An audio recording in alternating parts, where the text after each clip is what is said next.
and in your 21-22 accounts you made a profit of £2.03 billion. So just as a very basic review of the accounts, you've increased your profit quite significantly there, haven't you?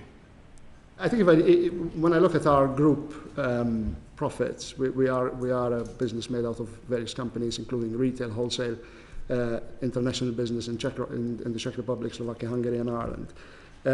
Our profitability has hovered between 3 to 4% in the last 4 or 5 years, and I quote from our group accounts since 2019. And as I say, the profits year on year for the group business are down. And I would like to remind maybe the committee, just in the interest of transparency, we have sold more year on year, we have made less, and that is within, which is public information. We have had a really big savings program at Tesco. We have saved £550 million. We have given our colleagues 15% pay increase in the last year, 22% over the last couple of years. And if you do the maths, I guess, between what we sold and what we made, it's a significant investment in our customer offer, as well as our colleagues, which we're really quite proud of, actually. I'm sorry to cut in, but the public will just look at the numbers I've presented to you, and your group profits have gone up from before the COVID pandemic to now, from 1.6 billion to 2.03 billion. That's a bigger number.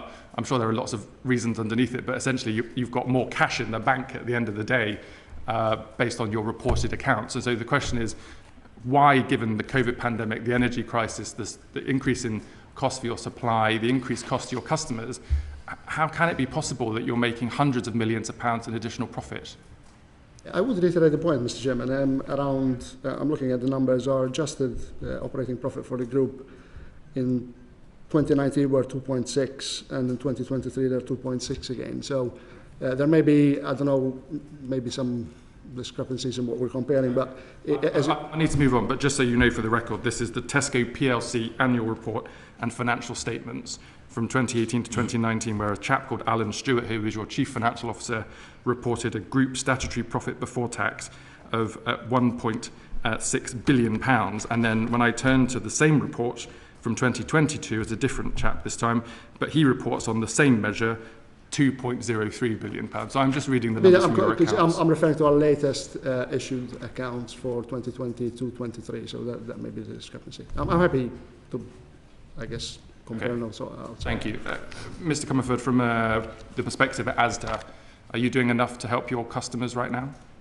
So in a similar way to what we've just discussed, so if you looked at the Asda full year 2022, to account sales were flat on a year-on-year basis, but profit at the adjusted EBITDA perspective was down by 25%.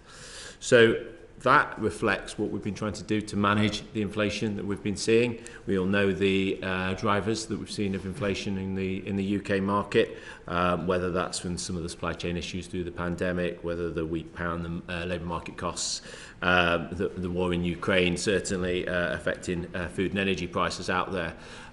We've done a series of customer-facing initiatives with a launch of Just Essentials, which is our entry price range in all of our stores. We have done a dropped and locked campaign where not only we've dropped the prices of products, we've also held them for a period of time.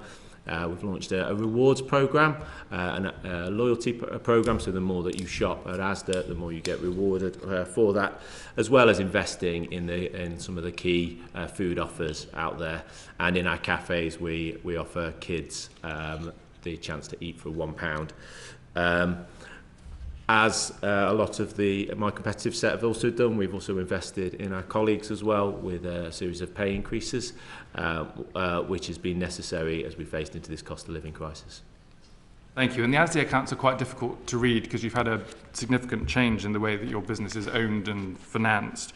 One of the things I've noticed is that your cost of borrowing has gone from, in 2018-2019, from £66 million to the year 21-22 to nearly £500 million. Why have your debt payments had to go up so significantly, and what does that mean for your customers? So as you say, we've had an ownership change during that time period, and therefore, as a consequence, the way we are owned and are structured is different. So as you were comparing 3 years prior to that. All I would say is therefore that bit has then been factored in as we've looked to our business and our accounts, and therefore despite that, as what you're talking to in terms of the financial structure, we're still investing in the customer offer. That's why we have invested in Just Essentials, as rewards, dropped and lot programs, as well as cafes for our customers. Rhiann Bartlett, coming to you next from a Sainsbury's perspective. Again, the same question. I've just looked at the annual accounts. 2018-19, there was profit before tax of £239 million. 21-22, £854 million. There's been a significant increase in profit at Sainsbury's. Are you doing enough to help your customers? So the first thing we would like to say is we're acutely aware of the impact of the cost of living crisis on our customers and also on our colleagues, and how difficult that they're all finding it right now. We've spent £560 million on keeping prices low, battling inflation, and we're doing absolutely everything we can to keep prices as low for customers as possible. Like Tesco and Asda, we have a range of price mechanics and activations that we choose to invest in to help our customers. So we also have an Aldi price match offer. We have about 300 products in that. They're the products our customers buy the most frequently. We've been very choiceful about making sure that that's covering a set of products that are in their baskets week in, week out. We also have price lock and we have loyalty pricing. And in addition to that, we have an economy range called Stamford Street, and we've just brought all of our lowest priced products under one brand so that they're really easy to find. In terms of the accounts that you reference, actually our most recent year that we've just published, we made 690 million. So our input costs are not being fully passed through to our shelf prices. We've submitted lots of detail on that to the CMA. We've had very good discussions and dialogue with the CMA. But we are inflating behind our input costs, and we're inflating wherever possible behind the market. Thank you. And David Potts from Morrisons, I suppose the saving grace is your profit's gone down, not up, from 2018-19 compared to 21-22. So I can't quite put the same question to you that you're running away with excess profits, but what are you doing to help your customers with the cost of living crisis? Thank you, Chair, and thank you for the opportunity to be here today. I think it's a privilege for Morrisons, and I'm very pleased to be here in person myself. I think we are acutely aware of the pressure that many millions of ordinary people have come under as a result of this cost of living crisis and food inflation. In particular, I know that since it started, we have donated 4 million to food banks to make sure no one is left behind. In that same period, we've helped our customers by collecting the goods they want to donate to food banks and delivering them there ourselves, a further 8 million, and that does come on top of the 12 million that I know members of the Select Committee will be aware. We donated from the company during the pandemic to food banks. I think as far as what have we done this year, well, so far I reported on Thursday our profits were down 10% half year one as we faced into lower prices. By investing early in lower prices, we are as close now as this company has ever been to Aldi and Lidl prices. And my, I think, final remark would be we have introduced a brand called Savers, which, according to Kantar last week, who comment on the industry on various matters, is the fastest growing sort of fighter brand, the budget brand in the UK this year. And I believe that's because we've lowered prices with a tougher policy for us to get through with those prices of Savers. We've made delivery more attractive, and we've increased the item count to 240 for that items, and we've put them where people can see them and buy them. And so I think it's a very fair question, and there's more we can do, but I'm very confident that so far we're getting at every cost we can in order to put it into prices. Thank you. And then just very lastly from me, all of you are very large employers as well as serving very significant numbers of consumers. And I heard recently, specifically they were Asda employees, but I'm sure it applies in other supermarkets, of employees having to go to the food bank to pick up the free donations of food they'd stacked in their own supermarket because they can't make ends meet. So I just want to ask each of you very quickly whether you're a living wage employer. Gordon? We are, as I said, we are really quite proud to have given a 15% increase to our colleagues. I would like... I'm conscious of time, so it's just a short answer. Are you a living wage employer, yes or no? We are a real living wage employer, yes. Thank you. Chris, yes. Asda, you are? Rhiannon, Sainsbury's, David, Morrisons? National living wage 10.42, we're paying 10.92 with a 15% discount. Okay, we're going to move on because I'm conscious of time. We're going to go now into fuel prices and then food prices and dive into some of these issues in a bit more detail. So Anthony Magnall, please, on fuel prices. Thank you, Chair. I'm going to start with you, Mr. Gaffer, because I think Tesco's has got the most number of fuel courts out of the panellists with us today. Can you just give us an idea as to what has caused the increase in fuel prices, both from outside and within your control?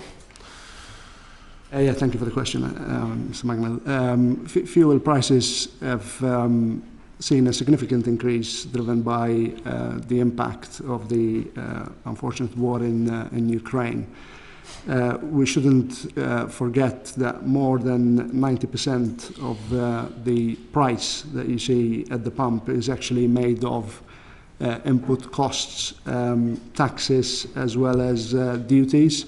And the significant spike in the prices that you saw at the pumps was largely driven by factors outside of our control.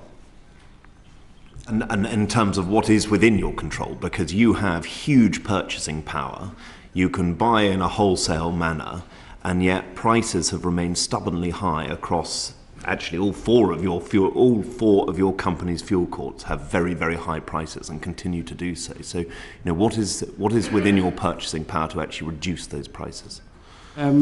It's probably important to point out that prices have reduced very significantly, I would say. If we compare from January till now, I believe the current average is around 16 pence per litre cheaper than what it was at the time. And again, versus the peaks that we saw last year, from memory again, we're about 28% cheaper at the pumps for motorists. We do buy from 8 different suppliers. We uplift from over 30 different locations. And we're quite proud of how we buy and how we make sure that what is within our control, which is fairly limited, I would say, because you have to refer to the Platts price on fuel as the key input raw material, and a significant chunk of that price is duty and tax. In fact, 53 pence per litre is still duty, plus you have VAT at 20% on top. I mean, I don't take much comfort in the fact that you're saying that the prices are down from a very, very high level in the first instance. I think consumers are wondering why they still remain incredibly high, and I think there is also huge concern around transparency within the sector. I know Mr. Gullis will come on to this, but actually take Northern Ireland as an example, where there is greater transparency around fuel prices, and the RAC is reporting that actually there's a significantly lower price offered to consumers as a result. Can I ask, I'll start with you, Ms. Gaffer, because I'm sorry, I'm focusing on you, but I will come to others in a second. But what consideration have you had about actually enhancing that transparency, either in real terms or going on to a Northern Ireland model, where it's a weekly presentation of your figures, which has actually seen significantly reduced prices offered to consumers, and also given the fact that that actually beats any of the points that you've just made around, how you're purchasing and what you're doing, because they've been able to keep it consistently low through the pandemic and through the fuel crisis as well. First and foremost, I start by saying that we do compete locally, and our pricing policy is structured to compete locally, and we're really keen to make sure that we stick with it. We are a retailer in Northern Ireland. We have 19 sites, so we are part of Northern Ireland and how we deliver fuel to motorists over there. Sorry, can I just jump in there? So can you give me a comparison right now for what you're charging for petrol and diesel in Northern Ireland versus what you'll be charging in England? Because presumably you're part of that transparency system. So, as I say, we do price locally, and within the Tesco policy we have a spread of about 10 pence per litre, which we try not to deviate from. Let's not forget fuel pricing is very volatile, and at any one point you could have locations that would be within that spread. On your question specifically around transparency, I would like to remind the committee we do put our fuel prices outside each of our locations. We display them on big screens, and we're very open before you drive into a Tesco versus maybe one of our competitors. And just to answer specifically the question on transparency, we would welcome more transparency on price and fuel. We have no objection whatsoever to transparent prices. In fact, we would welcome the system that is in Northern Ireland, where you can go online and compare. It is not something we would be against. I mean, I just make the point, I don't think it offers people much comfort to say you're advertising what the price is outside when they have very little options to be able to get, well, precisely as Ms Hunt says, which you have to show those prices. But if you have little alternative, it makes no difference. I think the consideration has to be, how do you ensure that you collectively, given the fact that you are the biggest fuel court owners, or one of the biggest groups of fuel court owners, are actually competing at a price that is fair and reasonable to consumers? Yeah. And fair and reasonable pricing is at the heart of the Tesco operation. Just in terms of options, Tesco has 511 petrol fuel stations out of about 8,300 in the UK. So market share with regards to sites is about 6%, but actual share with regards to volume is 16%. And we think because we have busy sites and convenient locations that are competitively priced, motorists do reward us with their business. I mean, I'm going to thank you very much for your responses. I'm going to just quickly ask you, if I may, Chair, would all of you collectively be happy to enter into a model that is absolutely akin to what's being done in Northern Ireland? Sorry, Mr. Gallis, I'm stealing a lot of your points, but would you all be happy to enter into a system that would actually provide better live priced fuel price transparency? Mr. Comfort, a yes or no would be very helpful in terms of time, and I will come back. Okay, in which case, then yes, absolutely. Yes. I think anything that can benefit consumers we'd be happy to look at. We certainly have some work to do then on our side on this. Could I come to you, Ms Bartlett, which is, what are you expecting to actually, in terms of bring down prices and create more sort of price stability within your market, and what you're able to offer consumers? Yeah, so pricing today has actually returned to Russia-Ukraine war pricing. So that's a good thing. We've been through a year and a bit of very deep instability in supply, which you will have seen. And that has stabilised over the last number of weeks and months. And so we now sit at 140, around that level, which could be compared to more normal levels. The way that we price petrol is also locally. That's how the market operates, and we aim to be the cheapest or the second cheapest in all the catchments that we operate in. We run out of about 300 catchments, and again, as you're aware, the CMA have been looking in a great deal of detail at this market. It's been a very productive process. We've engaged closely with them. They haven't found particular competition concerns, although they are publishing a fuller report next week. But what they have found is the presence of a supermarket in a catchment actually helps to keep prices low. So I think if they recommend an open data platform like the one you refer to, we'd be very supportive of something like that. Listen, you've mentioned the CMA, and I'm in danger of wandering into the next question, so I won't do that. But can I just make the point that the CMA said that actually, from a supermarket perspective, that you collectively had been very bad at providing information. I make that point, just that you can do better on that. I've steered into Mr. Gallis's territory, so I'll hand over to him. And just to be clear, I don't think the CMA named which of your businesses had not been forthcoming in engaging with their market study. I suspect they might do next week, but just to be clear, I don't know which one of you it is that's not playing ball with the CMA. But Jonathan Collis. Thank you, Chair. And to follow on from Mr. Mangle's point, I mean, to be perfectly transparent, I'm someone who supports and has worked with Fair Fuel UK, who's been calling for this pump watch introduction, similar to what we see in Northern Ireland. So I'm very delighted to hear that we have all the major, the 44% forecourt share essentially in the road fuels market space now supporting this campaign, and that would be good news for the Chancellor, who I know has been engaging with the Department for Business and Trade and others to hear their views on this matter. This government since 2010 has frozen fuel duty for over a decade. We've seen 2 cuts to the actual costs, and we saw the Chancellor, having worked with myself and the Sun newspaper, campaign for the 5p cut to remain in place. Yet, sadly, consumers don't believe for a single second that cut in fuel duty has ever been passed on to the consumer, because ultimately these stubbornly high prices, particularly for diesel drivers, has meant that they feel that they're being taken advantage of. And the Competition and Markets Authority themselves have said that between 2017 and 2022, the profit margin for supermarkets in fuel was doubled from 4% to 8%. Do you think what the CMA said there is reflective of what you're seeing within your businesses? And do you see, or can you explain why customers didn't see that 5p cut in fuel duty and the continuation of that scheme passed on into their pockets? If I start with you, Mr. Potts. The duty, we did pass that on the same day, and clearly the volatility within the market has to be tracked over time. I think we have provided everything that the CMA has asked for and would continue to do so.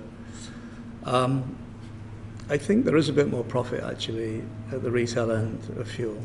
I couldn't be specific on the timescales, but if that is roughly 8, I'm going to go away from this meeting inspired to have a look at the 92. And 3 things we've done this year for consumers on fuel.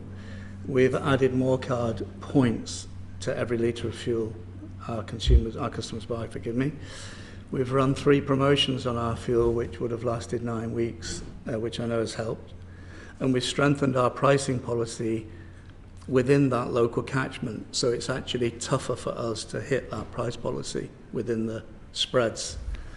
I think we can always do more.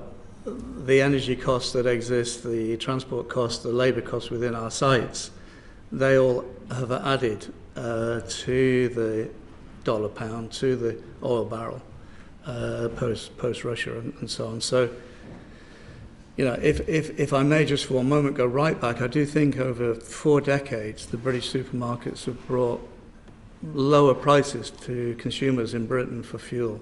These are facts, and right now the fuel prices on our supermarket forecourts are lower than the independents and continue to be so. To go back to Mr. Mangle's point, you will be able to have a better purchasing power than an independent forecourt, which will be able to therefore drive down those costs. And my concern is that the Competition and Markets Authority basically gave a slap on the wrist to the supermarkets over fuel prices, and within 2 weeks of the Competition and Market Authority giving a ticking off to the supermarkets, suddenly, by some miracle, we saw forecourt price on average come down by 7p per litre. So it took naming and shaming for the Competition and Markets Authority for dramatically 7p overnight to be found off your margins. Why was it, in that case, that 7p was not passed on prior to the Competition and Markets Authority making any statement? If I come to you, sorry again, Mr. Potts, that's okay. Of course. Well, I think it's a very fair question, but if I take the exact same day last year as today, we are about 48p a litre lower. And so the 7, I'm sure, is in there somewhere with the 5. But I think I would only be repeating myself in the interest of time. I appreciate it, Mr. Potts, because Mr. Comerford, Asda used to be a market leader and having a loss leader at the pump in order to build brand loyalty and bring people into the store. Asda seems to have abandoned that policy of being a loss leader and actually has gone for the more profiteering route, which is why people feel that essentially, I'm not going to take a word I know Ms Hunt's going to use later, but a feeling that there's a collective groupthink here in this space, that's meaning that we're not seeing competition in the market space as there once was. Why did Asda abandon that halo, I think, effect it was referred to as by the Competition Markets Authority? Why did it abandon the lost leader at the pump to build the brand loyalty with the store? The Asda fuel pricing strategy policy hasn't changed over many years, right? We are still recognised, as the CMA have said, that we're still recognised as the best value fuel provider. Does that mean Asda is still a lost leader in fuel? So the overall strategy of us to be the best value fuel retailer in the UK has not changed. You wouldn't have seen profit margins go from 4 to 8%? We look at everything in its total round. As was said earlier, our full year profits in 2022 for total Asda, which is food, fuel, and the total business, have dropped by 25% off a background of a sales line being flat. So we look at everything in its total entirety. You are also having to pay whopping debt back, as the chair, Mr Jones, pointed out, because the fact that you had a new buyer come into the company, only put £800 million of their own money, therefore heavily debt-laden the business, which is why we're now seeing nearly £500 million of debt being resurfaced. So essentially, you would have had to have made more money in order to be able to service the debt, because the debt deal, from what I understand, was the market rate at 5% plus an additional 6%, so 11% interest rate on the debt that you're paying. Would that not therefore lead to the fact that that's why reality is, whilst you may still remain the most competitive, it is not far off, is no longer the loss leader it was to bring the customer into the store for Asda, and therefore you are probably making double profit margins, as the CMA has suggested? As I said in my opening statement, the ownership structure hasn't changed the business decision to invest in customers. Therefore, we have invested in, as was said, in the food elements of Just Essentials, of Asda Rewards, and Kids Eat for a Pound. And you know, it's recognised by the CMA that we are still the best value fuel provider. That has remained unchanged. Can I check, Mr Comfort, you're not the company that the CMA is referred to as, quote, at least one supermarket has significantly increased its internal forward-looking margin target since 2019. That wouldn't apply to Asda. I haven't gone through the full details of the CMA report. It's due out, I believe, in the next few weeks with recommendations, and we will review those recommendations accordingly and implement any recommendations that come forward. And if we as a committee request internal documents from you, would we find evidence of this, or would you be willing to share those documents? I'm sorry, I missed that bit. If we as a committee ask the internal documents, would we find evidence of this? All of our documents have been submitted. The CMA have everything. We have fully engaged with them on everything. I have been to the CMA. We've had the conversations. They have all of our documentation. If I come to yourself, Ms Bartlett, and Mr Gaffer, on the 27th of March 2023, the CMA noted that the average diesel retail margins were more than 3 times the size of average petrol retail margins, at over 23 pence per litre compared to 7 pence per litre. I say this obviously refer to my interest. I'm someone who drives a diesel car, Chair, so I'll put that on the record. But do these figures align with your own, or have your margins come down since? If I start with you, Ms Bartlett, then you, Mr Gaffer. So pricing today, as I said earlier, is 141 and 140. So whilst in this kind of format, I can't comment specifically on margins for individual products. I wouldn't be allowed to do that. What we have seen through a very volatile period is finally some stability. So wholesale prices have been highly volatile, supply has been highly volatile. It's been one of the most difficult years, I would say, to operate in this market.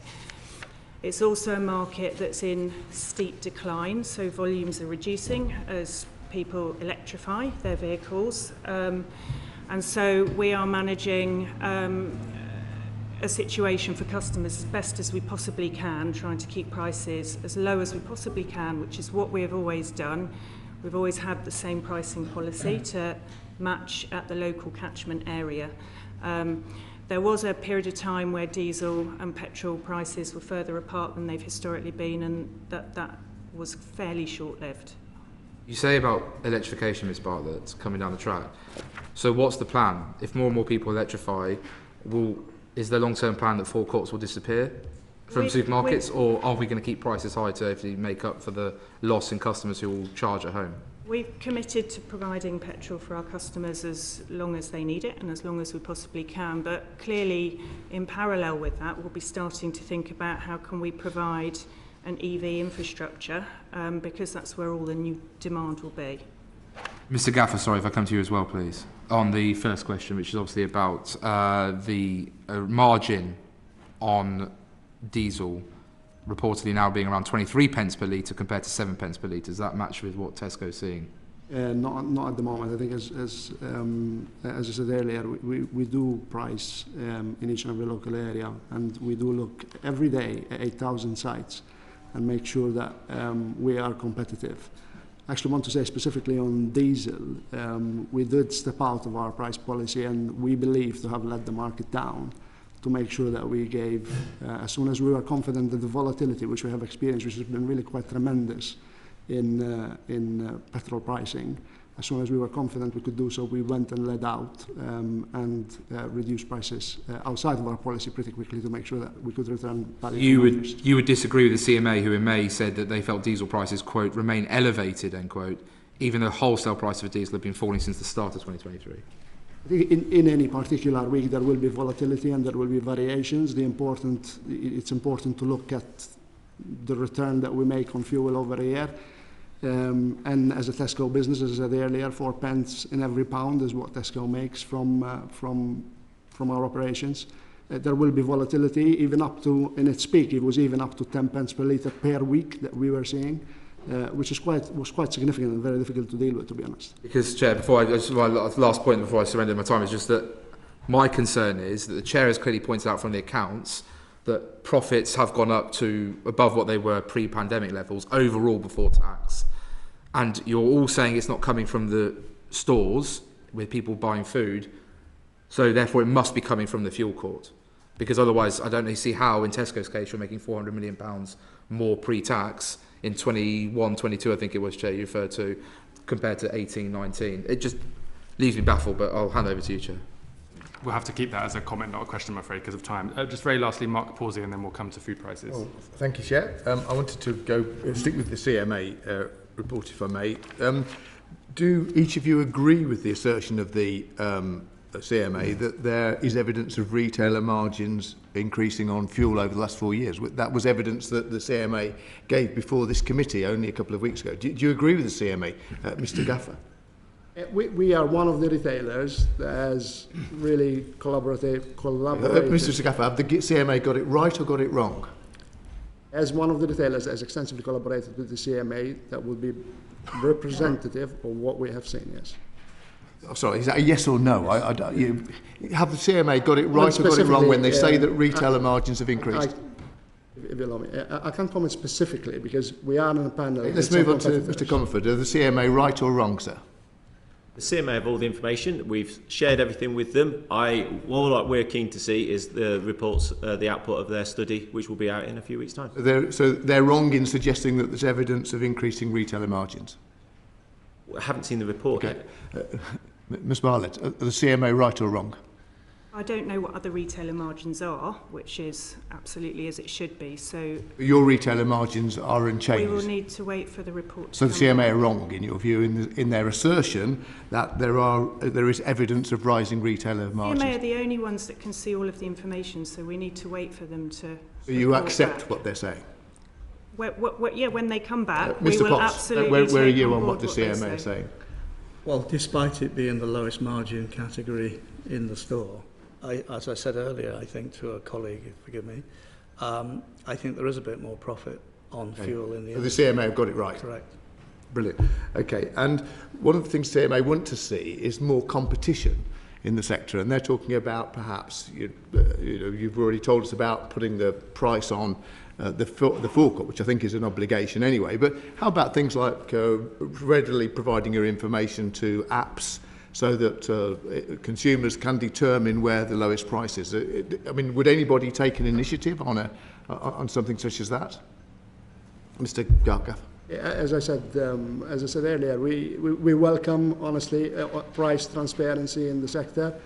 And if we need to submit information in an app or a website like there is in Northern Ireland, we would be happy to do so. And have you got any other ideas as to how the consumers can know more, how the prices can be made more competitive? I think digitization and app and usage of and the pricing being visible online it happens in food retail now, where when we have strong promotions, I'll give you a very practical example, Hot Deals UK will show that promotion and customers vote for it as really something that they like. And we welcome that because it shows to customers online where there is good value in the market. Okay, any of the other witnesses got any suggestions as to how we can communicate more effectively prices to consumers so that we get better competition in the sector? I think the proposal is an open data app that includes drive times and the potential cost of travelling to any particular location if you put your reg in, and we'd be very supportive of that kind of initiative. And Mr Potts, would you support that initiative? Well, consumers are very savvy. I've not seen that change. And I think I said earlier, we're very happy to look at anything that drives a better deal for consumers, including fuel. Mr Comerford, would you also make your data available to an app so that consumers can know where the cheapest fuel is in their area? Yes, definitely, because they can make the right choices and decide when they're on their journey. Thanks, Why wouldn't we help? Thank you. Just a health warning to colleagues. I've got a maximum of 45 minutes and 10 people to call, so please try to keep your questions focused, and witnesses, please try to keep your answers straight so that we can get through it. Jane Hunt, please. Thank you very much, Chair. I'm on to food pricing inflation, please. So food pricing inflation rose to over 19% in March this year, the highest rise in food prices since 1978. To what extent have food prices been hit, and which ones have been worst hit and why? Shall I stop Mr Potts, please? Oh, let me just move across. Thank you. Well, we've certainly seen eggs, if I give a specific example, and a why, the avian flu.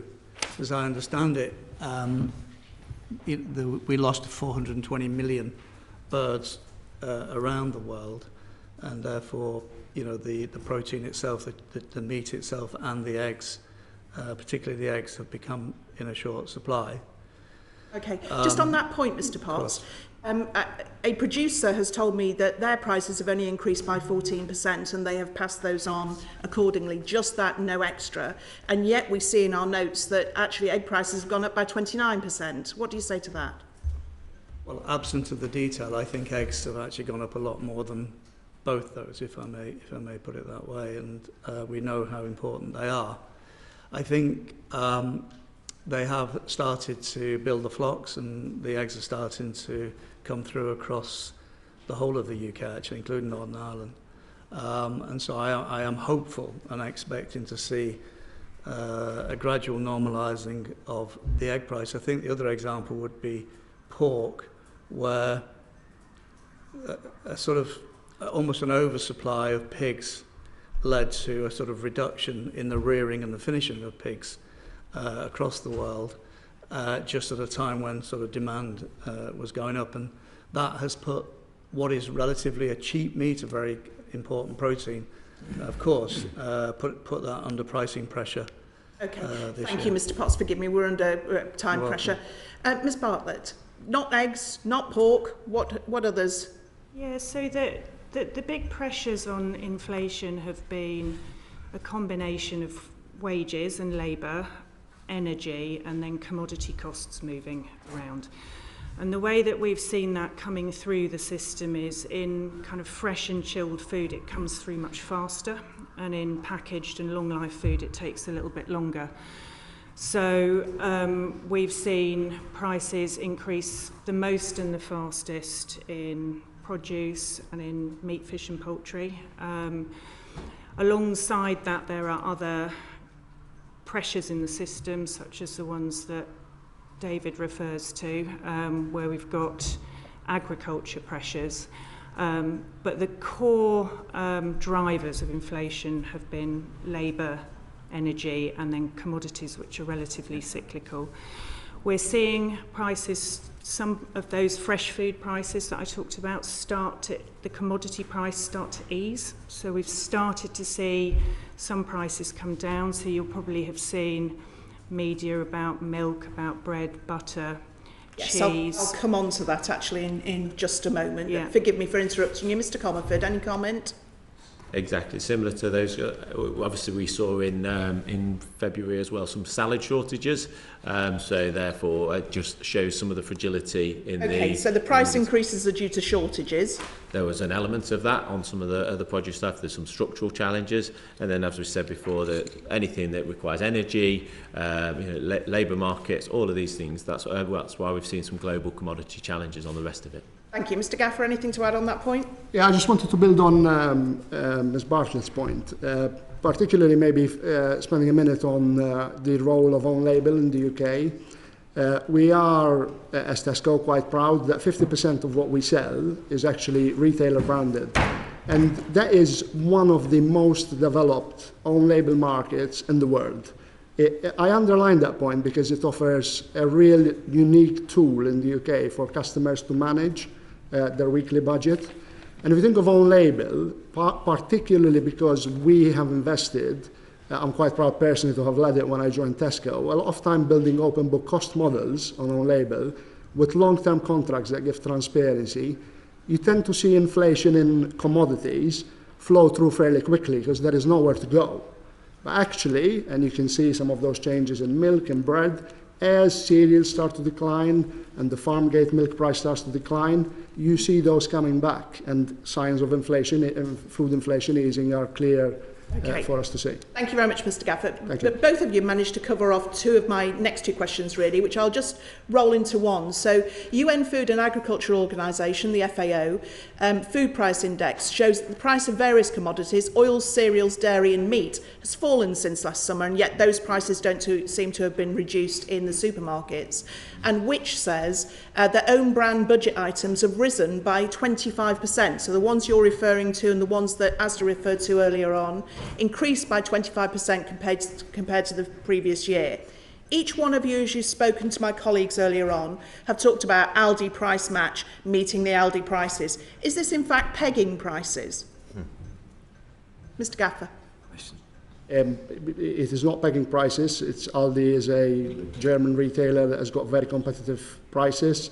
We have grown the coverage of Aldi, Aldi Price Met, a significant investment. I think it's important to just to go back on the FAO point and the food price index.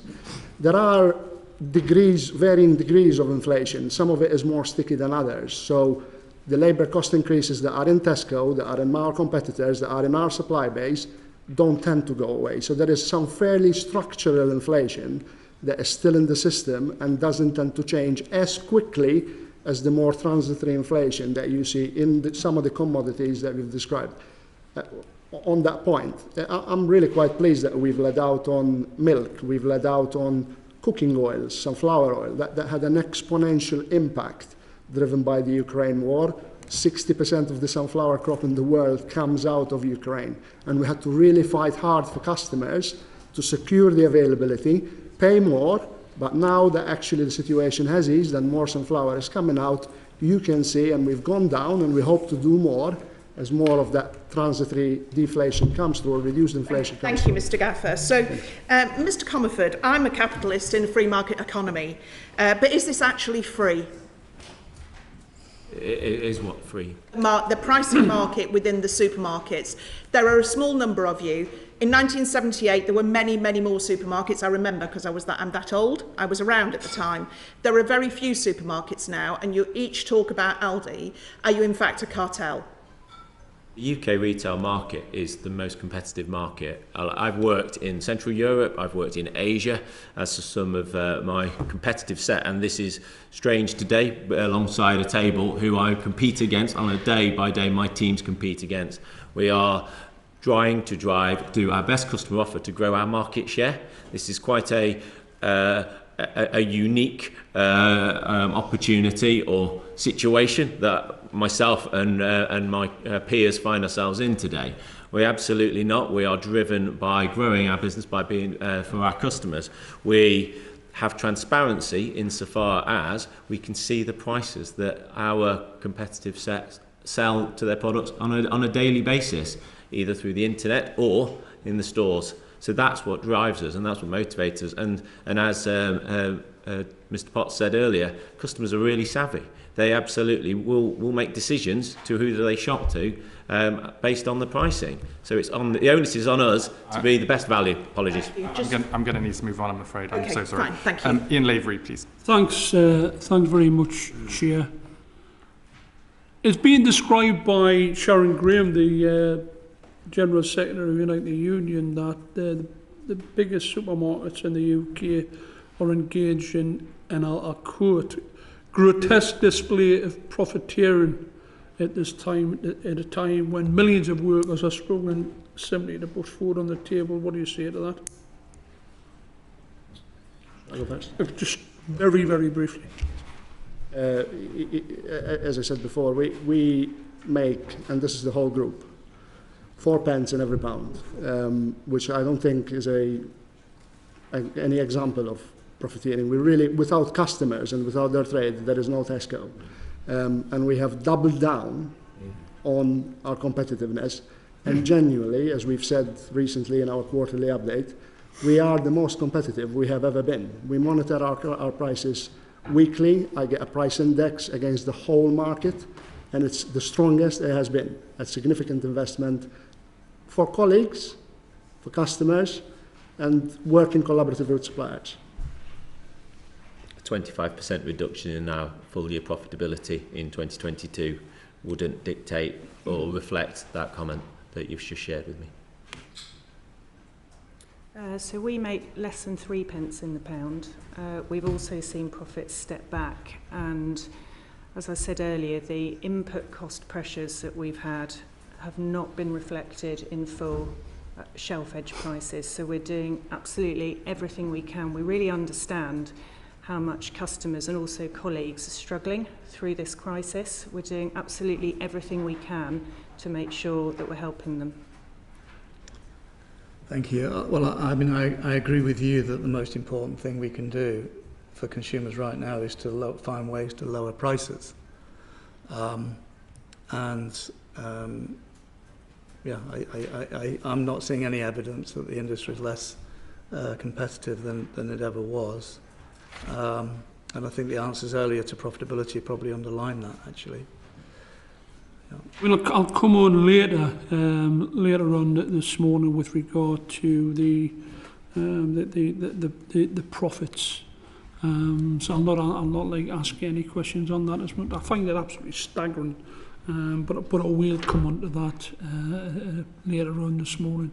At a time, when we've got more children living in poverty, an increase in my region of 50,000 last year, and we've got the Food Foundation said that in the last 12 months to January 23, food security for children doubled. To think that the top supermarkets feel as if they're doing the right thing, quite frankly, is really concerning. Is profit and risk in the supply chain fairly shared by the food producers, processors and supermarkets, particularly in a high inflationary environment and following external shocks such as major weather events or wars? So we sell both branded items as well as own label items. And I said earlier, on label, we tend to have longer term contracts, particularly in fresh foods, that really work on pricing collaboratively with our suppliers. And I want to go back to, for example, the point on eggs. We have paid 28 million more in support to the egg industry last year. As Mr. Potts said, we have supported the pork industry as well. So I'm quite proud, being in Tesco, that for the 7th year running, the Advantage survey, which is an industry survey, has placed Tesco first with regards to supplier satisfaction about working with us. It's not easy, but I am quite proud of that because it signifies how we want to work with our suppliers and how we do work with our suppliers. Yeah, so look, well, our relationship, and I believe we have positive working relationships with our suppliers. I've known them over a long period of time. We work with them, we review their costs, we review where they're seeing commodities in a similar way. Our relationship is also very closely regulated, quite rightly, by the Grocery Code Adjudicator, who I believe you're seeing shortly, and therefore we work with them, and they know they have a vehicle to talk to. If they don't share things with retailers, they have another vehicle, another route through as well. Thanks. Can I ask another very brief question? In the Tesco Express, Sainsbury's Local, etc., the satellite supermarkets, do you sell your own brand, or do you sell your own brand plus saver items in these type of outlets? The start of the. Well, we're new to that game, and convenience stores, having just taken McCall's out of administration, we're just busily rescuing those jobs in that business. So I'm very happy to look at whether we can get, particularly in this moment of high food inflation, whether we can get some of those sort of fighter brands that I described earlier. So you're not putting we weren't in that section. If I just spend one few seconds, I want to just make one point, which was your earlier question.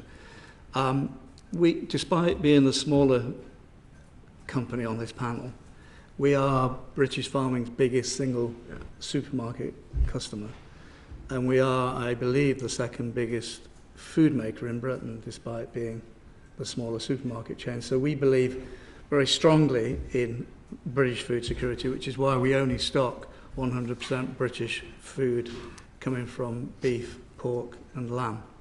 I just thought that point ought to be made. Yeah.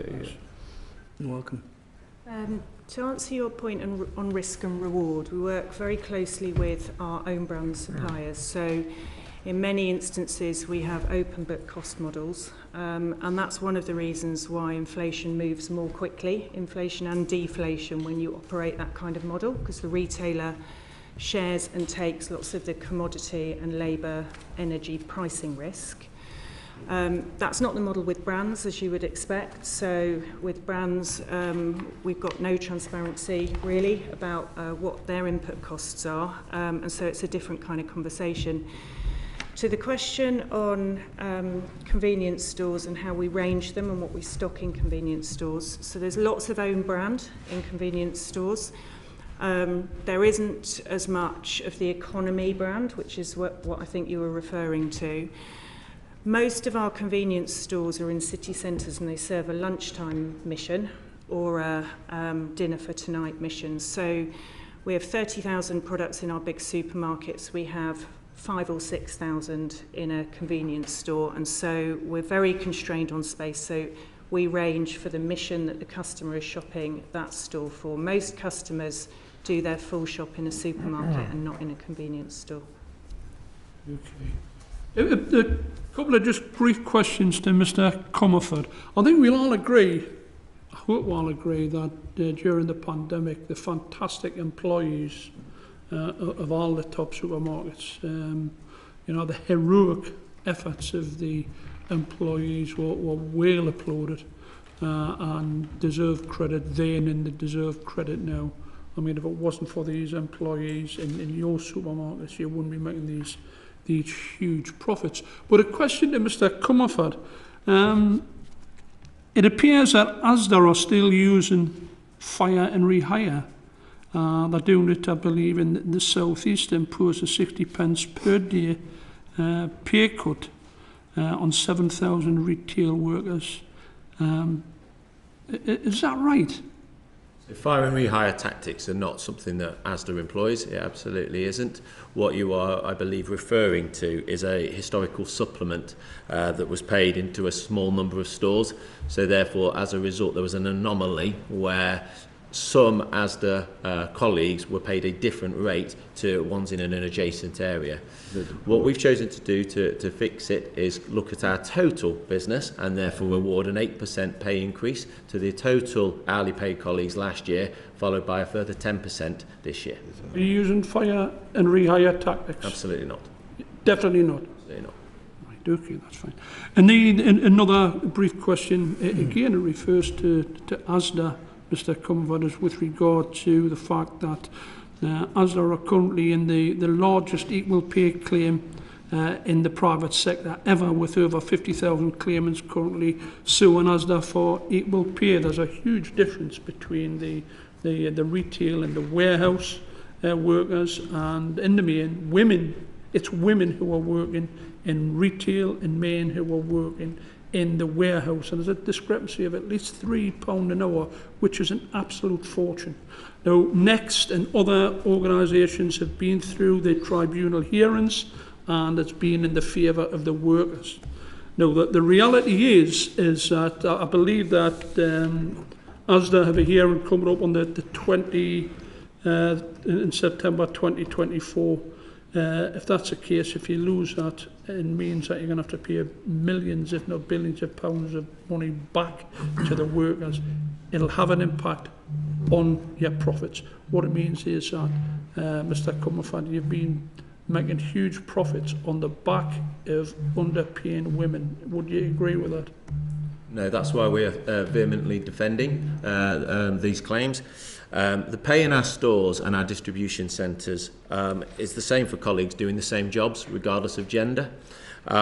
What you are referencing is the fact that the retail jobs and the distribution centres operate differently, and therefore are in different sectors with different skills, and therefore people get remunerated differently for the different areas that they work in.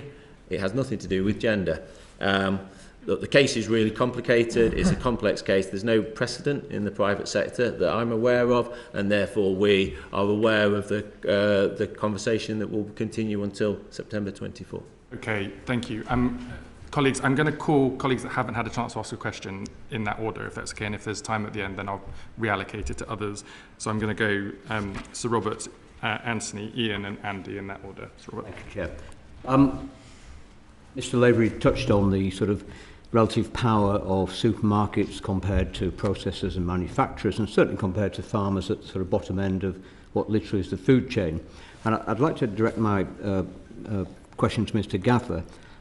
Mr. Potts talked about what happened this time last year in the egg market, and although bird flu did have an impact, only about 0.25% of the chickens in this country were affected. I mean, geese, turkeys, it was carnage. But what we did see, we saw the price of chicken feed doubling following the invasion of Ukraine.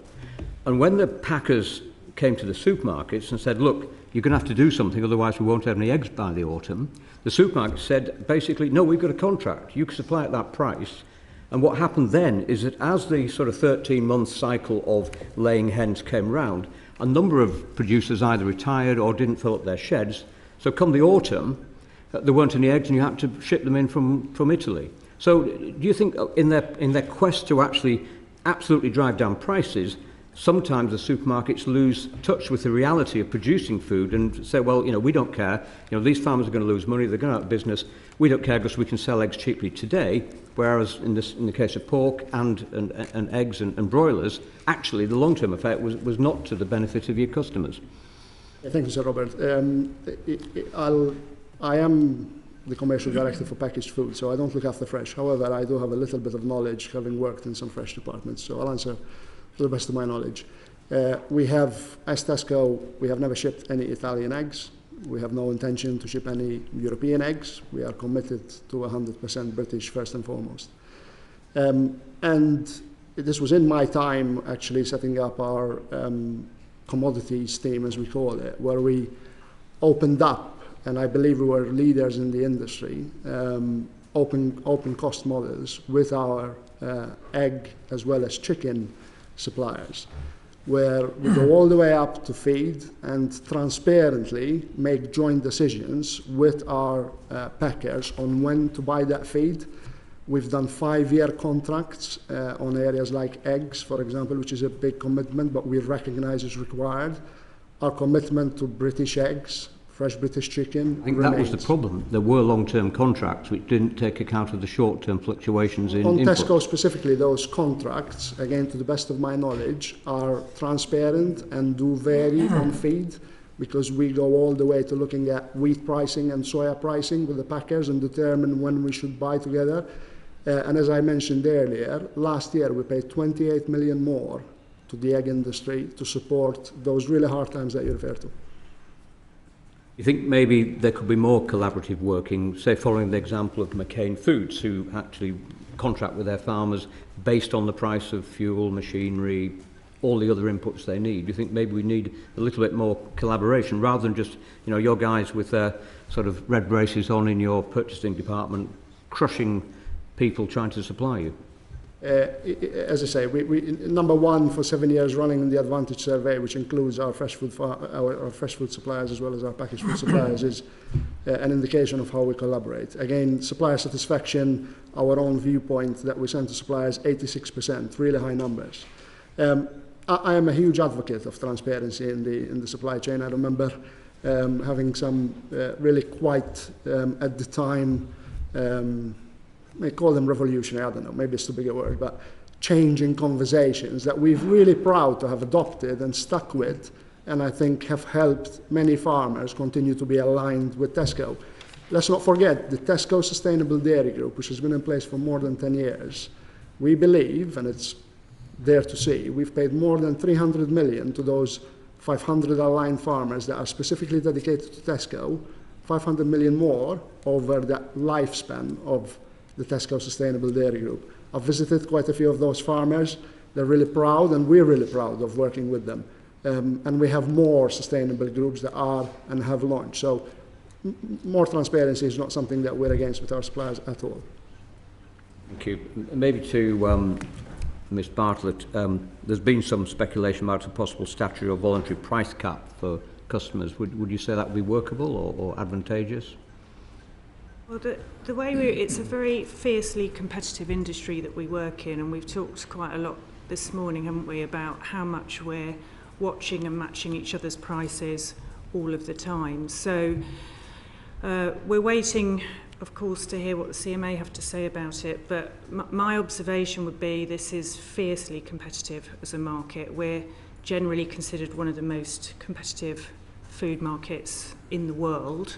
I'm not sure what price caps would add to that process, other than bureaucracy. Where we've seen them applied in France and so on, it can have unintended consequences of selling out and other prices moving up and down around. So I think this market self-regulates to a positive extent, so we wouldn't be in support of price caps. Did you have a similar experience with eggs? Because this time last year there were 43 million laying birds in the country. By the autumn that was down to 38 million, and that wasn't bird flu, that was just farmers losing money and going out of eggs, despite what we heard Mr Gallus say.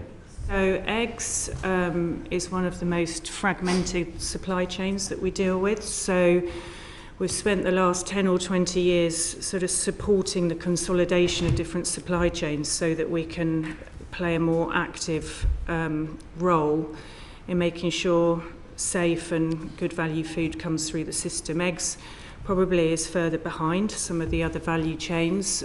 We primarily deal with packers and not with farmers, and I think that's been a problem over the last 12 months or so. We have imported eggs from Italy because we wanted customers to have eggs. We have a policy that we want to be 100% British, but there wasn't the supply, and there hasn't been the supply for the best part of a year. That is coming back on stream now.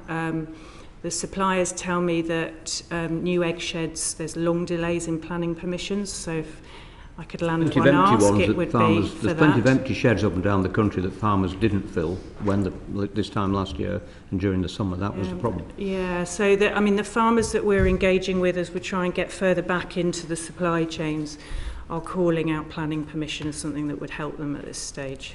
Thank you. Thank you so much. Ian Byrne. Thanks, I'm going to ask 3 questions, so just yes, no answer. Bartlett's just touched on one when I want to ask, but if you look, the images of baby formula milk in locks, it haunts me, I hope it haunts you. In light of what the IMF reported today about profiteering causing inflation, would you, like your counterparts in France, cap or support capping essential items, Gordon? Yes or no? No, yes or no, I've got no time.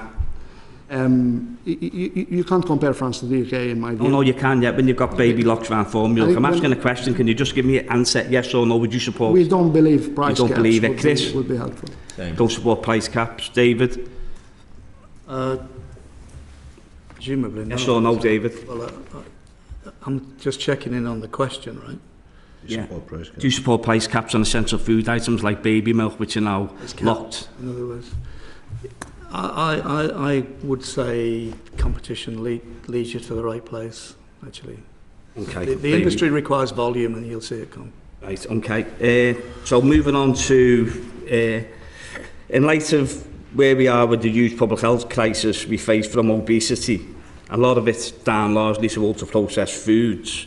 Do you support the government's decision to delay a further 2 years to October 2025 the introduction of volume price promotions on food high in fat, sugar and salt? Yes or no, Gordon?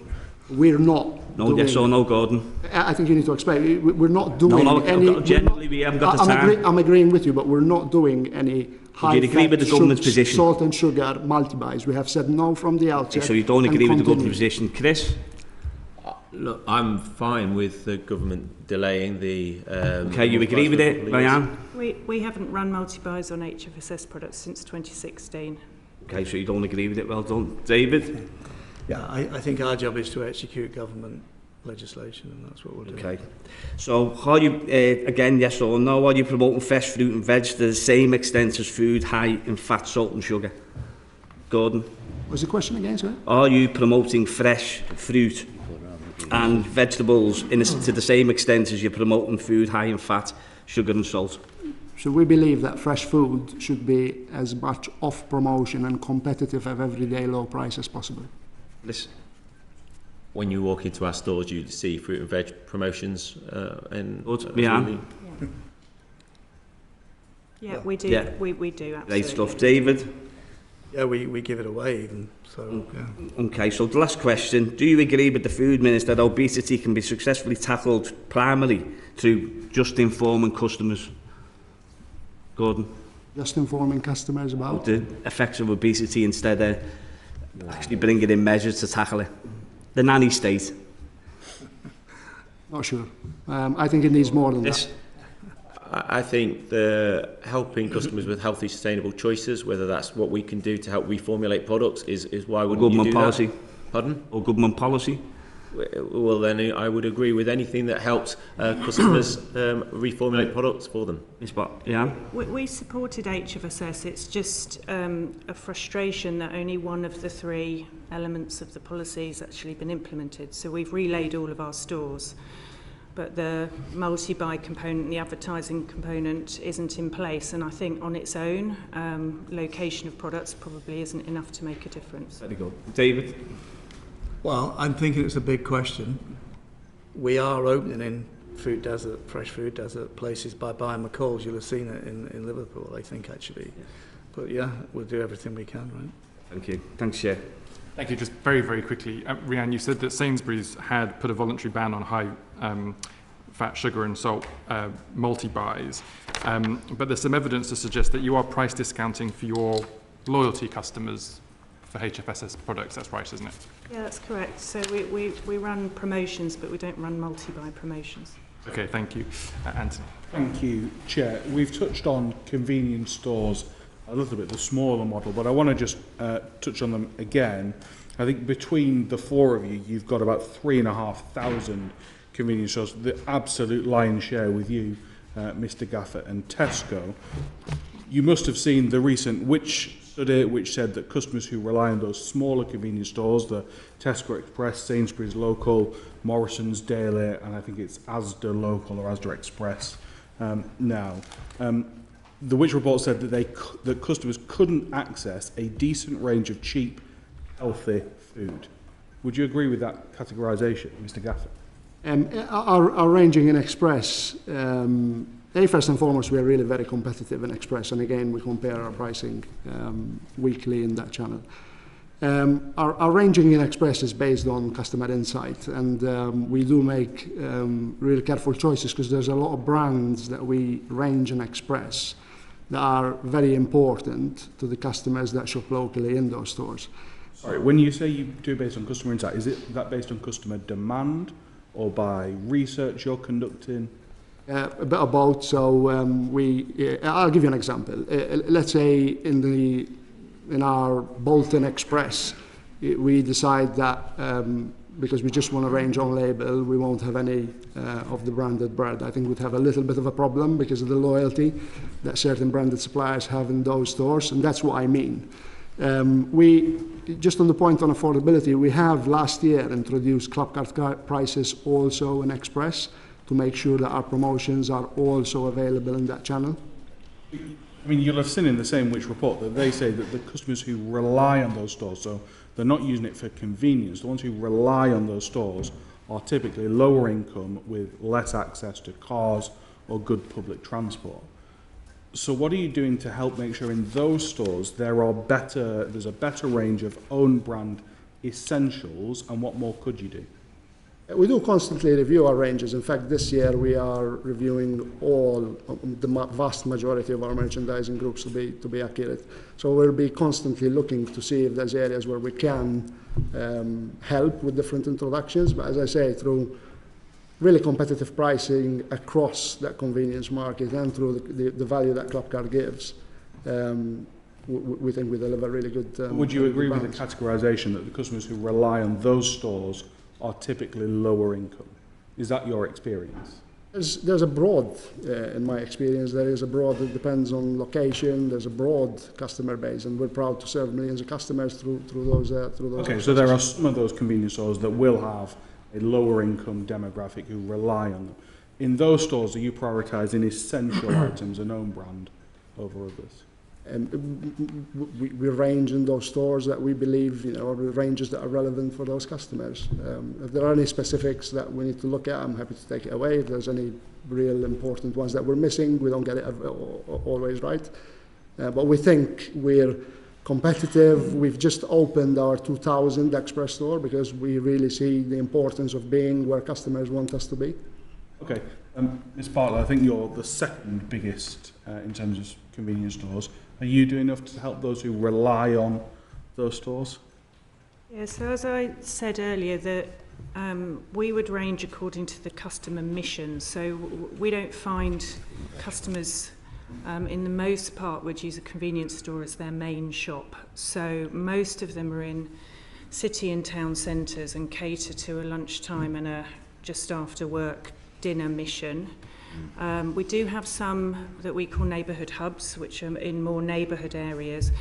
Those catchments are really well served by supermarkets. We're very rarely the only store. We would range according to demand also, but we segment that demand. We use a lot of our loyalty data to support us with this, according to which missions that customer is shopping in those stores, so that we can give them. We have very, very constrained ranges. We need to give customers what they want to buy in that store on that day, knowing that most of their shop is going to a larger supermarket or to an online offer. Okay, Mr. Pott, I come to you because you're obviously growing quite significantly. Me personally, but yeah, I think first of all, thank you for the idea. I think it's a well-made point, if I may say. I was on a housing estate in Aberdeen a couple of weeks ago, and that felt like the type of thing you're getting at. Whereas there's a Tesco Express right outside that tube station over the road, which I think has got a different level of elasticity right now, and I take that point. As you say, we're new into this game, but I believe there's plenty of own brand in the convenience stores across Britain. We have lowered the prices opposite McCall's by up to 10% when you go to Morrisons daily as a conversion. But I am happy to shove a few savers that we talked about earlier in this meeting into those stores, especially up until the food inflation normalises in this country. I think it would be a good thing to do, particularly in those areas where people are relying on that site. Yeah. Thank you very much. Just one final question, if I can. So if we think about the customers we're talking about, more vulnerable, lower income, less access to cars and public transport. Mr. Gaffert, at Tesco, you've got a minimum online order of £50, and if you don't hit that, you pay a surcharge. Are you just pricing out lower income families from online shopping?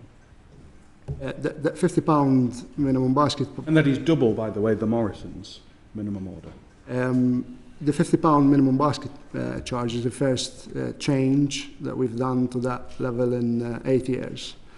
Average basket size online is £90. So, and also, by the way, there's click and collect, which is still at £25 with regards to minimum We're basket. talking specifically about customers who can't access.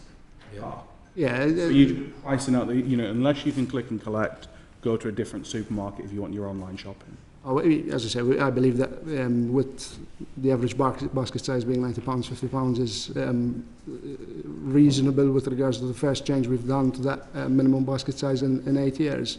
And with the inflationary pressures and the number of online orders that we're serving, we're at about 1.1 million orders, significantly higher versus what it was before the pandemic. It was, okay, so was needed correction. Average shoppers, not necessarily those on the lower income. Ms Bartlett, your minimum order is slightly lower, you're at £40, but your surcharge is higher at £7. Do you think that's fair for a low income household to pay a surcharge of £7? I'm going to need to take that one away, actually. I need to get a little bit closer probably to where we've got surcharges. I know click and collect works, but it doesn't answer your point because you need a car to click and collect. Okay, thank you. Thank you. Andy McDonald, please. Thanks, Chair. How much are you planning to pay out in dividends this year? And how do these figures compare to the dividends paid out to shareholders over the last 5 years? What's that? The Tesco dividend is 10.9 pence, which is flat year on year. Mr Comerford? Privately owned. We haven't announced our dividend yet. That's coming up very soon. We've currently got no plans to pay any dividends this year. Oh, right, okay. Well, I've got something in front of me that tells me that the Tesco and Sainsbury's annual report and accounts show that you plan to pay £859 million and £319 million in dividends in 2023. And that, according to Unite, that's your highest common dividend since 2015. And that's higher than last year. In 2022, Tesco paid out £31 million in dividends, and Sainsbury's paid out dividends of £238 million. Do those figures ring true with you?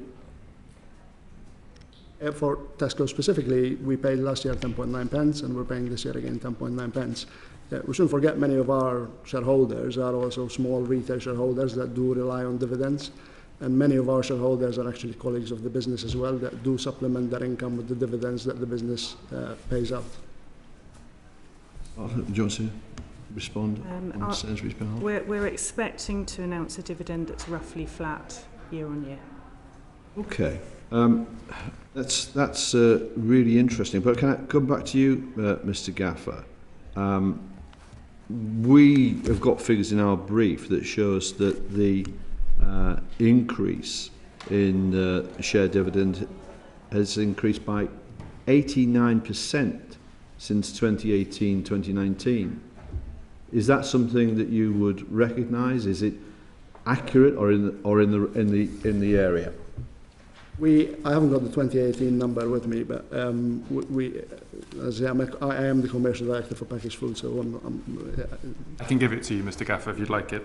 Tesco 2018-19, 5.8 pence. Tesco 22-23, 10.9 pence. Thank you, Mr Chair. I think it's important to remember that at Tesco we have been busy restructuring the business and making sure we rebuilt a little bit to make sure that we are the best for customers throughout the last 8 years. And the growth and dividend progression reflects the growth of the health of the business to make sure that Tesco is in a sustainable place to be able to serve as many customers as we can. Do you understand that you have said this throughout this morning's session, that the focus is upon customers, to delivering the best outcomes from them? I'm putting to you figures here about the dividend payouts, which tends to suggest that the focus is elsewhere, and that really does really impact upon people. I think it's been said before that this business isn't about selling food; it's about making money. I think one of your predecessors said that some years ago. You've talked about it being fiercely competitive, but it's obviously fiercely profitable as well. And can I go on then just to look at, I'm looking at Sainsbury's annual report and the chief executive, I think that's Mr. Roberts. He's paid almost £4 million in bonuses on top of his salary. And I'd really like to know how you justify that in the midst of a cost of living crisis. I think if you look at Mr. Roberts, that's 4.9 million, £408,000 a month, £94,000 a week, £2,298 an hour, and workers are paid £11 an hour. I mean, how is that justifiable when the people who work for you and the people who come into the stores are suffering from a grotesque cost of living crisis now? How can that possibly be justified? Well, as a listed company, you'll know that all of our board directors' salaries are published. They're set by the REMCO. I don't sit on the REMCO. I don't have any remit over setting any of those salaries, so I can't really comment any further on that today. Do you not get the point that this discussion is couched around a cost of living crisis? And yet, I've got to say, the chief executives across the board are in the same ballpark in terms of their pay. Do you not understand how that sits with the general public, that these sorts of wages are being paid? And you tell us that your purpose is to provide the most reasonably priced food for your customers, and yet dividends are paid out and these salaries at this level. Does that not chime with any of you? Can make football tickets cheaper if they pay the players less. No, that's just absolutely, utterly staggering, quite frankly. Chair, I just want to finish with a point that my colleague Mr. Lavery raised about Asda in the South East. And I ask you, Mr. Comerford, will Asda commit to collectively bargain on paying conditions for its retail workers, the majority of whom are women? Will you commit today to collective bargaining? So what we'll do... Recognition of the GMB and collectively bargain with them over these matters. We have an open relationship with the GMB. We speak with the GMB collectively and together, and we speak with them frequently, and we will discuss anything with them. Will you collectively bargain with them? Will you enter into collective bargaining agreement with the GMB? As Chief Commercial Officer, stand here today, I can't commit to that, but absolutely, I will take it away with my team, and we will discuss it at board level. Thank you, Chair. Thank you.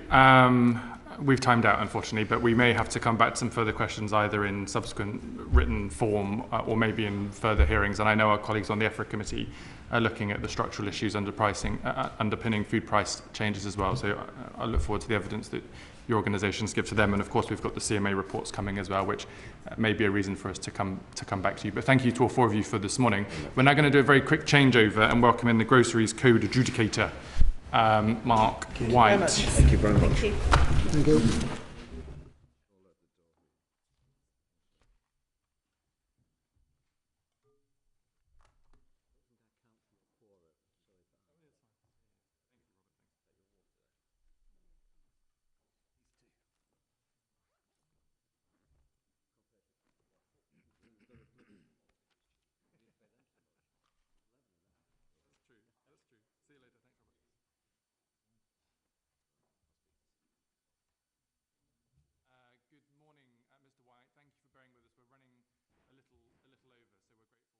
To you, and we will have to finish at midday today, I'm afraid. The first question, just for the record for people watching, could you please explain what it is you and your organisation does? Indeed, thank you, Chair. So I'm Mark White, I'm the Groceries Code Adjudicator, and I'm the person appointed to regulate the Groceries Code between the 14 designated retailers selling more than £1 billion a year each of groceries and their direct suppliers. And what specifically does your organisation have in terms of powers around food price inflation? So food price inflation in terms of pricing itself is not part of the code. So either retail pricing to consumers or retailers pricing with suppliers. However, inflation clearly is a concern across the economy and in this sector in particular, and I'm very conscious of everything that the committee has heard today in terms of consumer pricing. And so having engaged with suppliers about the process for setting cost price increases, I set out to agree with the retailers 7 golden rules in January 2022 to regulate the way in which those cost price negotiations are conducted, to provide transparency, to provide detail about how long the process would take. So to ensure that the process is fair, although I cannot set price. One of the things that I'm left with, having listened to the evidence just now, is a concern that whilst we might have a competitive market at the kind of customer front door in the supermarkets, that the resilience of the structure doesn't feel like it's in the right place. They're all very exposed to international events, whether it's climate, supply chain disruption, energy prices, paperwork, tariffs, all of that type of stuff seems to be adding a lot of cost and a lack of resilience underpinning the supermarkets. And we've seen that in the energy sector recently and had to deal with the consequences of that. Are you worried about the resilience of our food supply chains in the UK? So look, my priorities are informed by what is going on in the sector and also by what suppliers are telling me, and they tell me things in confidence because I have a statutory obligation of confidentiality. And since my appointment, there have been all sorts of issues that have faced the sector. So during the pandemic, it was really about suppliers and retailers working constructively together to deliver product on shelf for consumers. As we began to come out of the pandemic, some of those issues that you've just spoken about, Chair, have come to the fore. So we've seen shortages of raw ingredients, issues around HGV drivers, labours, that morphed into inflation generally. So the committee heard a few minutes ago about the cost of feed and how that has fed in. Shortages again on raw ingredients, packaging costs that have all led to inflation. And so this is a very dynamic sector. Energy prices, as you've just mentioned, have really impacted, and what I'm hearing from a number of suppliers that I'm engaged in is that this could result in insolvencies in their businesses, so putting them out of business, and therefore there would not be supply to retailers and therefore choice for the consumer on the shelf. Do you know, has anybody, I don't know whether this is government or you or the industry, has anybody done an assessment of the security of the food supply chain in terms of a resilience assessment? Have they looked at that holistically? At the Farm to Fork Summit that was held in Downing Street last month, that issue of food security, bringing suppliers and representatives from the supply side and producers together with some of the retailers was very much the theme, to begin to look about how we address that holistic issue of making sure there is proper supply, local supply perhaps, to provide consumers with choice. Thank you. Anthony. Thank you, Chair. Mr. White, I've just got three, hopefully quite quick questions. Looking at the 2023 survey, it's obviously good to see that the percent compliance is increasing, but I wonder what the severity of non-compliance is. Is it the case that whilst compliance has increased, the severity of non-compliant cases has increased? So the results of the 2023 survey, as you said, show an improvement in code compliance, notwithstanding the very difficult year that we have seen in the sector. So if I look back 10 years, code compliance was at 73% in 2014. On average now it's 92% in my 2023 survey. To your point about individual issues, 79% of respondents in the 2014 survey reported that they had had code issues with retailers. In 2023, that was 36%, so a reduction. 11 out of the 13 retailers who were part of the 2022 survey increased their compliance scores, with 8 out of 13 increasing by more than 3%. And if, for example, I look at M&S, their score of 99% was the highest ever score achieved in a survey. So year on year, there are always pockets of issues which arise, and the way in which I deal with those is to engage with each retailer on their results, to work on an improvement plan to deliver an improvement, but it's very bespoke because quite often the issues are very individual to individual retailers. You wouldn't, or would you say that, take a typical supermarket, it's done all the low-hanging fruit, for want of a better phrase, and so the only issues left for non-compliance are the really complex, serious breaches. That's not what you're seeing? No. Right. Okay. Obviously, Amazon was included for the first time in 2023. It's at the bottom of the table, but historically that's where, when the code first came out, that's where you would expect it to be. What plans have you got to work with Amazon to increase that? So, as you say, bottom of the table, and it is, of course, concerning. But if you look back at 2014, that score is not too dissimilar to what retailers were scoring back 10 years ago. And retailers' scores have improved across the 10-year period since the survey started. Amazon has made changes to its processes, so it has made changes to delisting, it has made changes to notification of deductions on forensic audit claims. What the survey helps me do is really pinpoint those areas for Amazon on which it needs to work, and I will be engaging with Amazon to work up an improvement plan, and that is no different to the approach that I will adopt with all of the retailers. Do you feel you're getting the right level of engagement from Amazon to dramatically increase their compliance in short order? I am getting the right level of engagement. There sometimes a little time delay between taking action to correct something or to correct a perception and it delivering results. I would very much encourage Amazon to look at its communication to suppliers, to really tell them what it is that they are doing to change. And of course, if I may use this opportunity to remind suppliers to please come and talk to me if they are experiencing issues with Amazon. I have an absolute obligation of confidentiality.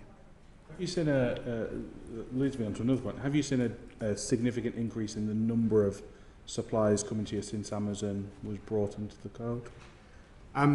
So at around the time of designation, which was in March 2022, there was an uptick in the number of suppliers coming not just to me, but also going to the co-compliance officer at Amazon. So I very much encourage suppliers to go to the co-compliance officer to raise issues.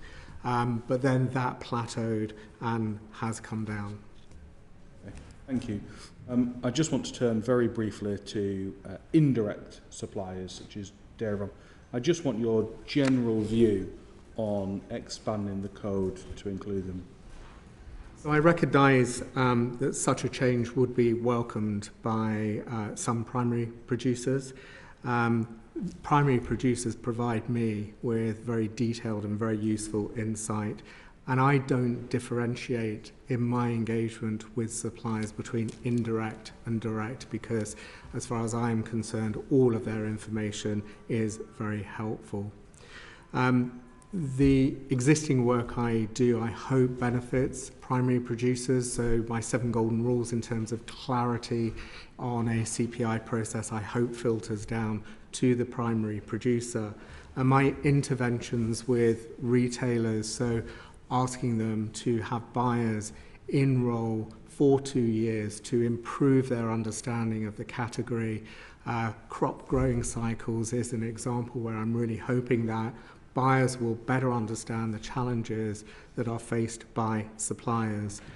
Commercial models adopted by the retailers change, so many retailers adopt a model where they go through a consolidator or a buying desk, but other retailers contract directly. Today's primary producer is tomorrow's direct supplier, and a little bit vice versa. I think that any changes to scope would require an examination of whether the powers that the GCA has are appropriate for a wider scope. We'd need to look at resourcing. At the moment, I'm regulating a relatively small number of retailers with a relatively small team. If that were to change, I think that we would just need to understand what the financing implications would be and how the operating model for the GCA would need to be adapted to ensure that it was both effective and efficient. You could see a benefit to bringing it into your remit, providing you are resourced appropriately to do so. Indeed, but I think the assessments would need to be done first. Thank you. Thank you. Andy? Yes, please, Chair. You mentioned the word power, which interests me, because you've talked an awful lot about engagement and encouragement, but there's a power imbalance, isn't there, between retailers and suppliers here, which is fundamental to this. We heard from the EFRA chair that people risk going out of business, and you said it yourself, Mr. White, about and those goods not being on the shelves. So, is there something to address there fundamentally in this relationship, and what sort of work do you think would be needed to be done to correct it, if indeed you think it does need correcting? So the code exists to address that power imbalance as identified by the Competition Commission back when it reported in 2008. And at its heart, it is about transparency in the relationship. It is about not transferring unexpected costs and risks to suppliers. And I think that fundamentally it works. But I should say that a number of retailers do say to me that there are several suppliers to them who are exponentially larger than them. And so the power imbalance isn't always necessarily retailer on supplier. Sometimes we see it the other way around. But what's the proportion? Is it more retail, more supplier, or is it invariably retailers with power and suppliers with not? I think as a general proposition, retailers bigger than suppliers, but there are pockets of suppliers who are much bigger than retailers as a whole, and then perhaps in certain categories. Thank you. Oh. There's been a coup. Thank you very much indeed. Ian. Thanks. Just in line with what Andy's just been saying with regards to the suppliers and the GCA, reportedly suppliers have been feared in the past to come forward with any evidence of any non-compliance to the GCA, and I surmise that this is largely because of they might lose the contract. I mean, and that's understandable, I should imagine. It appears to be slightly better now than what it was. I'm just wondering what sort of assurances can you give to the suppliers in the main that coming forward with evidence, the legislation, the regulations that you've got in place actually are there to protect them? So my statutory obligation of confidentiality is absolute. And I take every opportunity to remind suppliers that exists and that I will protect their identity. But I have worked with the retailers because I recognise this issue, and I secured the retailers' agreement in 2021 that co-compliance officers at the retailers will listen to the concerns of all suppliers on a confidential basis, so effectively extending my confidentiality obligation to the retailers and to pass control over confidentiality to the supplier. So it is up to the supplier to decide when or if it is comfortable with information being shared further within the retailer organisation. Earlier this year, I extended that CCO confidentiality commitment with all of the retailers agreeing that suppliers would not face any negative consequences should a supplier come to a retailer to report a code issue. So no retaliation, no negative consequences, and then that is being policed within their organisations. In 2021, I set up a completely anonymous 24/7 Tell the GCA reporting platform. It's available in numerous languages to enable overseas suppliers to contact me. And it enables those suppliers who still do not wish to come to me and tell me their name to report a practice or an issue completely anonymously.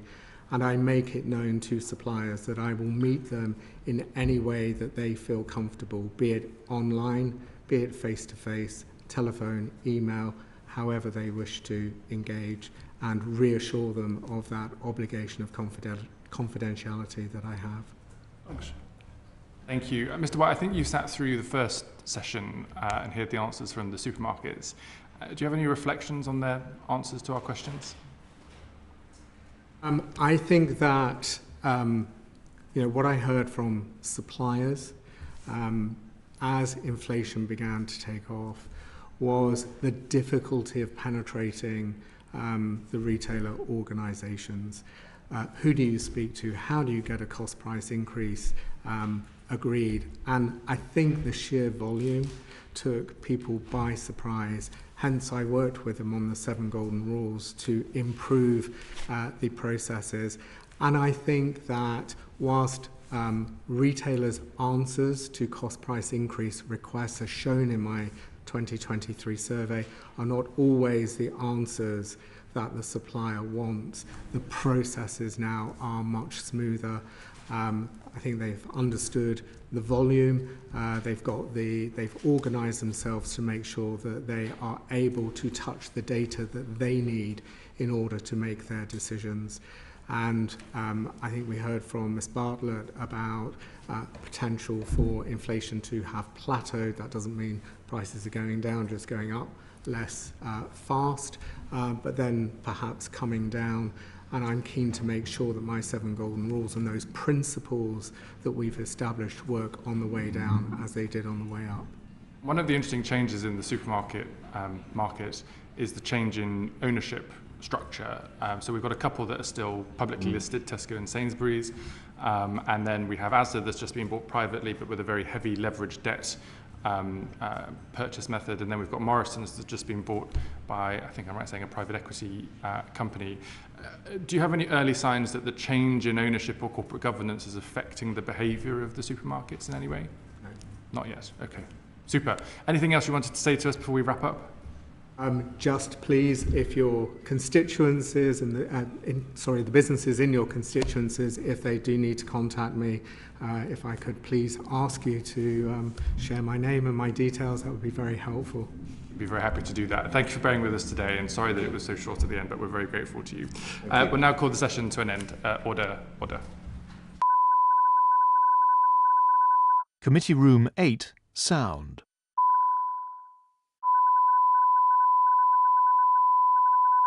Committee Room 8, sound.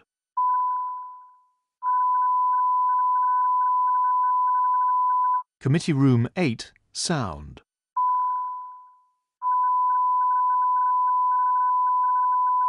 Committee Room 8, sound.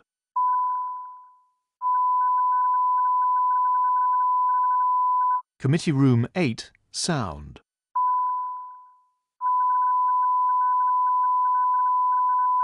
Committee Room 8, sound.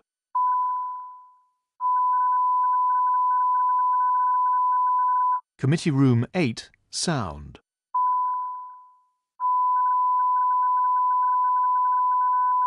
Committee Room 8, sound.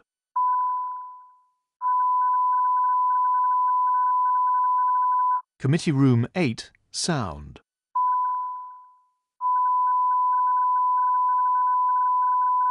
Committee Room 8, sound.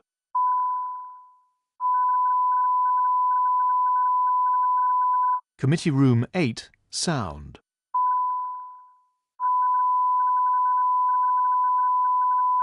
Committee Room 8, sound.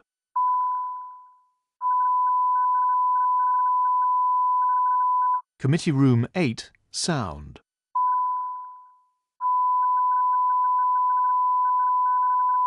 Committee Room 8, sound.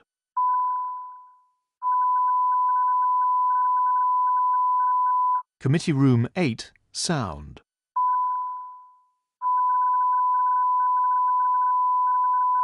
Committee Room 8, sound.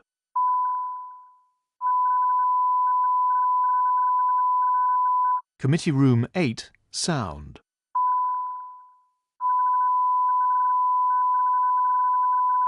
Committee Room 8, sound.